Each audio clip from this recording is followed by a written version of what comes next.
ప్రపంచ దేశాలన్నీ నమ్ముతున్న భారతదేశానికి ఇబ్బందులు తప్పవు అని.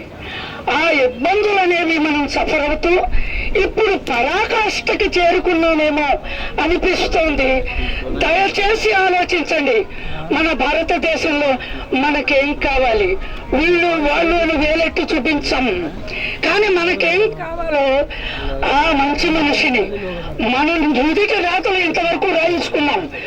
మన భార్య, పిల్లలు, భర్త, వాళ్ళ భవిష్యత్తు మొదటి రాత ఎలా మార్చాలో ఈ ఓటే నిర్ణయిస్తుంది. కాబట్టి ప్లీజ్ రియలైజ్ యువర్ రెస్పాన్సిబిలిటీ.